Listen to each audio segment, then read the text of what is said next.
Raporti i Partisë Socialiste për imunitetin e Belinda Ballukut u bë shkak për debate në parlament.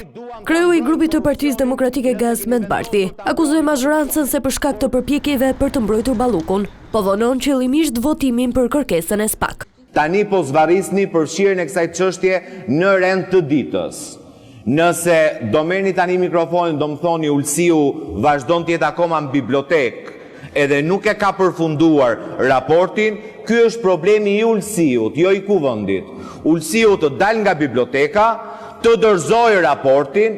Por Tauland Balla e siguroi se raporti i Partisë Socialiste do të dorëzohet brenda afateve, që do të jetë seanca e 12 marsit.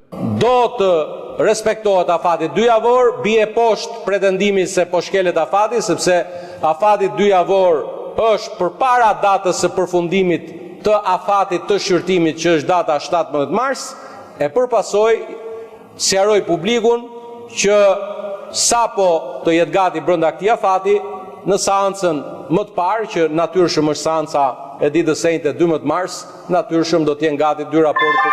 Më pas debatet u zhvendosën tek ndryshimet në qeveri. Kryedemokrati Sali Berisha ironizoi Elisa Spiropalin për largimin nga posti i ministres së jashtme. Megjithatë nuk mbeti pa përgjigje.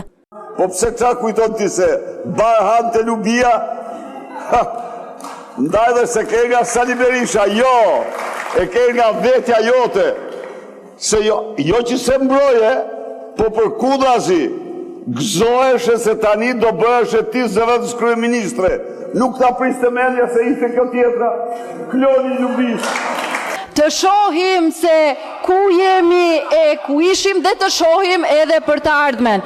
Por nëse ti bën analizën e vetës të tjerëve, që sigurisht ti s'ke asnjë përgjegjësi se ti nuk lëviz dot më një gur, jo të lëvizësh njerëz nga qeveria apo vetë qeverin, por vetja është ajo që na sjell ku jemi dhe vetëm për veten bajmë përgjegjësi. Ndërkohë, me tensione për shkak të bllokimit të foltores nga opozita, u votuan ndryshimet në qeveri.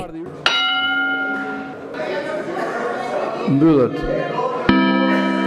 votimi. 83 vota pro, 0 abstenim, 4 kundër. Tashmë ministrat e rinj pritet të bëjnë betimin në presidencë, para se të marrin zyrtarisht detyrën.